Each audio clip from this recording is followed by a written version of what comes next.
Most guitarists learn modes by starting the major scale on a different note. D Dorian, it's just the C major scale starting on D. E Phrygian, that's the C major scale starting on E.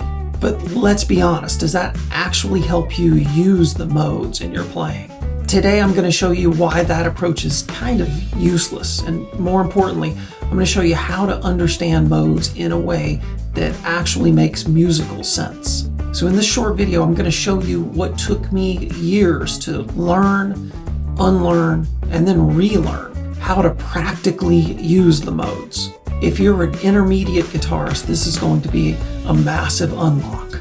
So before we dive in, there's a link in the description to the diagrams and the backing track that I'll be using in this lesson. So here's how most of us were taught. The modes are just the major scale, but starting on a different note. You probably saw something that looked like this. C major scale, C, D, E, F, G, A, B, C, D Dorian, D, E, F, G, A, B, C, D, and so on.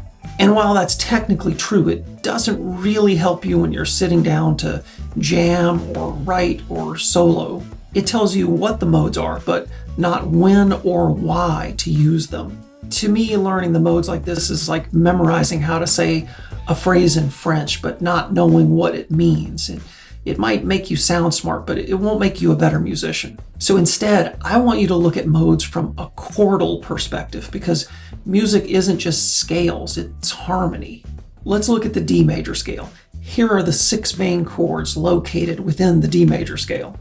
Normally the D chord, the 1 chord, is the home base of a song, and we call this Ionian or just plain old major. But what if a different chord becomes the main character of your song?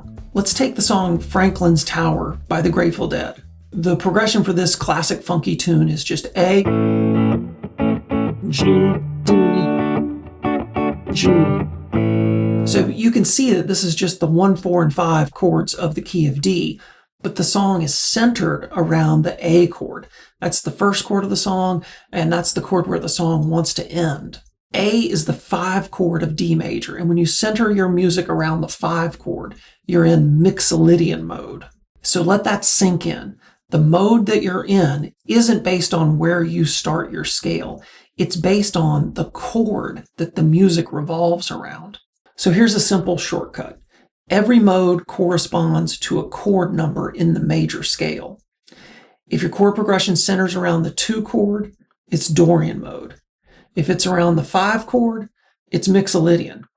If it's centered around the 6 chord, you're in Aeolian, or what they call natural minor, and so on. This approach is powerful because it helps you analyze real music. You start seeing modes out in the real world. And this is why I always tell my students, before you even worry about the modes, you really need to learn the number system. Know what chords are in a key, learn how to find the chord that is the tonal center, and understand how that is what shapes the sound of your progression.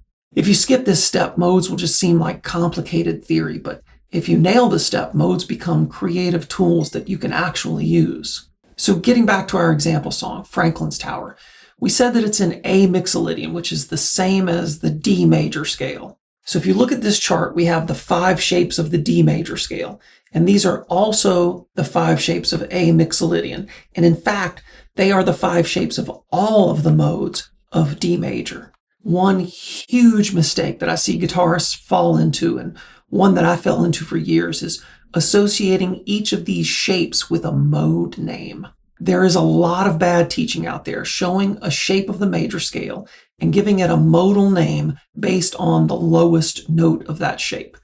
This is not useful, and for many people like myself, this was a serious source of confusion. So for example, if we look at the first shape on my diagram, many people are taught that this is B Aeolian because it starts on the note B. And it is B Aeolian, but it is also the D major scale, E Dorian, F sharp Phrygian, G Lydian, A mixolydian, and B Aeolian. So all 5 of these shapes are all of the modes of D. When you're ready to dive into learning the modes, step number 1 is learning the number system. And step number 2 is just memorizing these 5 scale shapes and how they connect.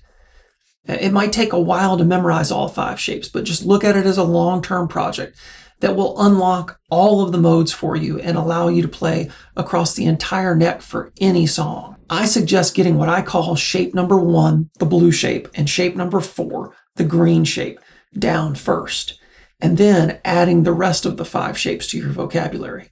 So now I'm going to demonstrate playing these 5 shapes over our A Mixolydian song example.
You can see how all 5 shapes work great over this song. There isn't any one shape that is a Mixolydian. So if you've been confused by modes or just memorizing scale patterns that don't seem to go anywhere, it's probably not your fault. You've just been shown the wrong way. Start with the number system, learn what chords live in each key, then learn the 5 shapes of the major scale, and then start exploring how the modes fit into real music. So if you want to master the guitar neck and connect all the scale shapes like the pros, click on this video where I lay that out for you in a really clear way. And if you got value from this, hit like and subscribe. It lets YouTube show it to more players. Thanks. I'll see you next week.